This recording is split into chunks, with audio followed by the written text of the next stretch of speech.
Mesdames et messieurs, sur les antennes de la radio-télé du groupe L'Avenir, voici le deuxième sujet sur ce plateau pour parler de quelle procédure pour la protection d'un héritage. Nous avons le docteur Bahati, merci docteur de répondre facilement à notre invitation. Merci. Et comme d'habitude d'ailleurs, et ça me fait plaisir de vous voir en train de discuter avec ma consoeur Huguette Kaikolongo, qui sera d'ailleurs tout à l'heure là pour son émission Tambourin. Alors, docteur, déjà la première question, l'héritage se reconnaît comme un ou de biens aujourd'hui laissés aux successeurs, généralement les enfants. Il faut parler également par de parents ou autres personnes lors de leur disparition, bien sûr. Alors, ou même avant leur moment de disparition. Ces biens, je peux citer, peuvent être de terre, le pain de terre, des parcelles ou autres édifices, de véhicules automobiles ou d'autres objets. Alors, généralement, de problèmes surgissent au niveau de l'appropriation de l'héritage aujourd'hui. En République démocratique du Congo par le successeur. Alors, quelles sont les précautions à prendre? Déjà une première question sur l'héritage.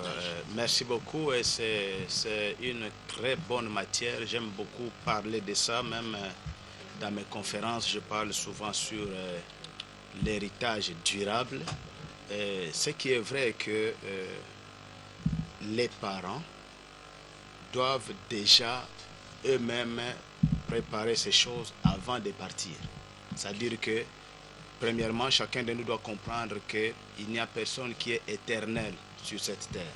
Donc, moi, je ne suis pas éternel, toi, tu ne l'es pas, et tout le monde doit avoir ça en tête. Et penser à sa famille après son départ, ce n'est pas une faiblesse, ce n'est pas un démon, ce n'est pas un esprit de mort, mais c'est justement la sagesse. Ça dit, tel que je suis là, je dois réfléchir. Quelle sera ma famille après mon départ? Et lorsque j'y pense, je commence à m'imaginer. Ma fille merveille, qu'est-ce qu'elle sera après mon départ? Mon fils don, les quelques biens que j'ai, comment je peux les partager pour que la famille reste sécurisée, même à mon absence? Donc la première chose, il faut que les parents pensent à l'héritage, pensent à la continuité de leur famille, même après eux. Ça, c'est la première chose. Si on prend le temps d'y penser, on aura aussi le temps de bien s'organiser et bien organiser la famille par rapport à ça. Donc, tout commence par la réflexion, tout commence par la prise de conscience que nous ne sommes pas éternels. Nous sommes partants. Comme aussi nos parents, nos aïeux ne sont plus là. Donc, c'est une réalité. Je ne suis pas éternel. Je dois penser à ma famille après mon départ. C'est la première chose. Alors, est-ce que l'héritage, vous l'avez dit tout à l'heure, l'héritage doit nécessairement, docteur, arriver entre les mains de la personne pour laquelle il est destiné? Parce que lorsque celle-ci ne l'obtient pas, comment il se doit? Est-ce que peut-elle recourir, cette personne, à des institutions qui rendent justice? Oui, normalement, le législateur congolais, dans le code de la famille, il y a des dispositions, il y a des articles qui parlent réellement de la réglementation des conflits autour de l'héritage. Moi, je pense que lorsque quelqu'un estime qu'il est héritier de tel bien ou bien de telle autre chose, et que peut-être par confusion ou bien par le manque de clarté du testament ou bien des choses comme ça, la personne ne peut pas se faire justice, mais elle peut recourir aux institutions qui sont réellement compétentes. Et aussi, il y a, le pays est organisé, il y a le code de la famille qui détermine aussi comment ça doit se passer. Moi, je pense qu'au lieu de se faire justice, il vaut mieux recourir aux juridictions qui sont compétentes dans ces domaines. Mais docteur Bahati, il faut parler dans nos sociétés africaines, marquées par de pratiques fétichistes aujourd'hui. Oui, c'est ça. Bon, c'est pourquoi moi, lorsque je réfléchis, je pense à l'héritage, je vais toujours au-delà des biens matériels. Je vais toujours au-delà des parcelles, au-delà des maisons, au-delà de l'argent. Et moi, je parle de l'héritage durable. Quand moi, je parle de l'héritage durable, c'est comme un paquet, mais qui renferme trois choses. Ok. Dans l'héritage durable... Nous avons d'abord Dieu et aussi... Oui, il y a d'abord Dieu. Parce que l'héritage durable, c'est quelque chose que je lègue à mes enfants, que la famille ne viendra jamais ravir. Ok. Parce que nous savons qu'aujourd'hui, bon... Moi, j'ai vu l'expérience. J'ai des gens et les parents meurent, il laisse 10 maisons et 5 ans après, les enfants deviennent des locataires. Donc ce n'était pas un héritage durable. Ils ont certainement vendu, ils ont certainement mal géré, et la famille s'est aussi ingérée dans la chose et puis ça s'est volatilisé comme ça. Ça, ce n'est pas l'héritage durable. C'est bien de laisser des maisons, c'est bien de laisser des biens matériels palpables, mais je pense que si j'apprends à mes enfants à connaître Dieu, Dieu c'est la source de toutes choses. Alors je leur donne quelque chose que ma famille ne viendra pas ravir. Parce que même si on prend tout, ils restent seuls avec Dieu, ils auront plus que ce que j'avais laissé. Ça, c'est la première chose et c'est pourquoi j'appelle ça l'héritage durable. Et nous avons, et dans l'histoire et dans la Bible, des gens qui ont réfléchi par rapport à cela et ils n'ont pas tort parce que leurs enfants prospèrent même sans les biens matériels que les parents avaient laissés. Tu vois, lorsque nous laissons les enfants évoluer comme ça, sans Dieu, c'est un grand danger. C'est un grand danger et eux-mêmes deviendront même un danger pour la société. C'est pourquoi tu vois par exemple le roi Salomon, le roi David, pardon. Le roi David, c'est un homme que la Bible appelle l'homme selon le cœur de Dieu. Mais David était fort en tout, sauf dans la gestion de sa famille. Il était un guerrier, il était un conquérant, il était un bon administrateur, il était un soldat terrible, mais il ne savait pas s'occuper de sa famille. Il était tout le temps dans des conquêtes, tout le temps en guerre, et personne ne s'occupait de sa famille.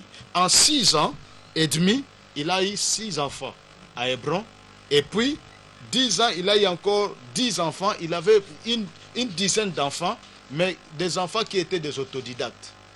Au lieu d'enseigner Dieu à ses enfants, il ne l'a pas fait. Et à la fin, qu'est-ce qui s'est passé dans sa famille? Il y a eu l'inceste, Amnon qui viole sa sœur, il y a eu meurtre, Absalom qui tue Amnon, il y a eu beaucoup d'autres mauvaises choses. Il y a eu même la rébellion, Absalom qui cherche à tuer son père pour hériter de son trône. Tout ça parce que les enfants ne connaissaient pas Dieu. Et maintenant, à la fin de ces jours, David vient dire quelque chose qu'il devait dire au début. Il vient dire, et toi Salomon mon fils, connais le Dieu de ton père.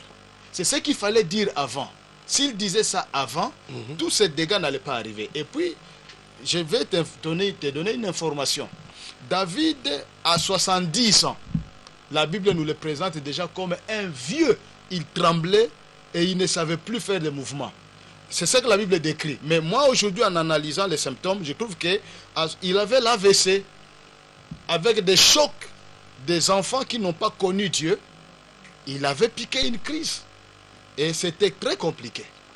Tu vois un peu ça. Nous allons peut-être finir le temps, puisqu'il y a c'est tout un programme. Ouais. Mais quand même, il y a peut-être une dernière question, Dr Bahati.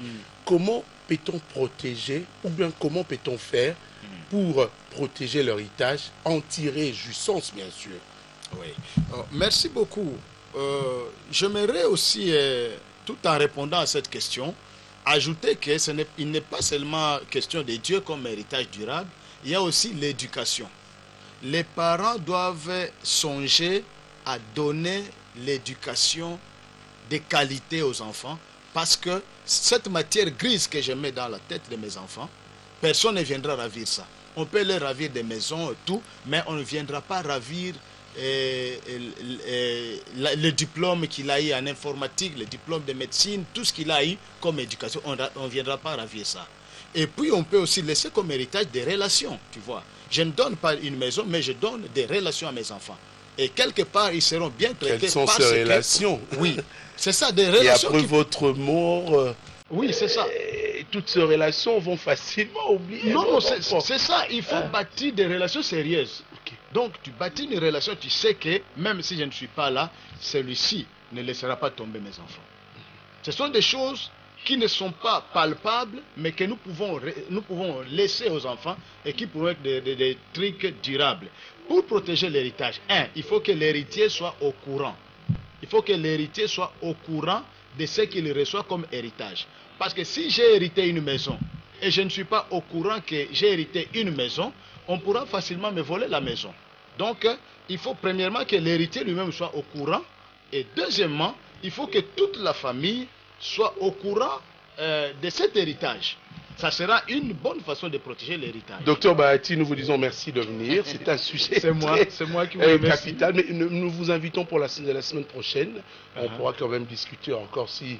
je veux discuter avec la direction de production si demain, si possible, de continuer avec ce sujet concernant l'héritage. Quelle procédure pour la protection de l'héritage. Et merci à vous de nous avoir prêté votre disponibilité. Merci aussi. Merci. Okay. Mesdames et messieurs, c'est la fin de cette tranche Carrefour. Tout à l'heure, Huguette Niembo Kaikolongo sera là, bien sûr présente comme d'habitude pour le tambourin. Nous disons merci à Thérèse Oniela qui nous a suivis quelque part. Également merci à Madame Christelle Mouabilou Midagou pour sa présence ce matin qui nous encourage et nous fortifie bien sûr. D'ici là, portez-vous bien, au revoir.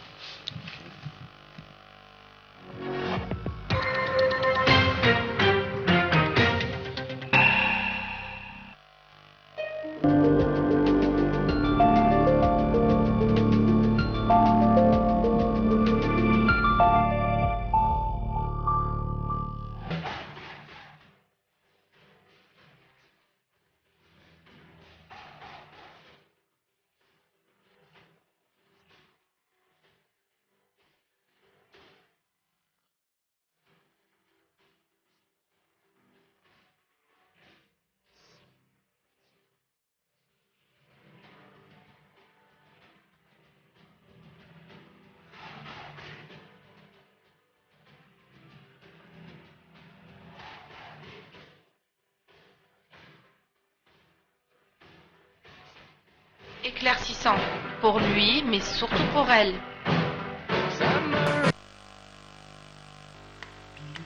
Pour un teint propre et éclatant, Fibop invente pour vous la gamme de produits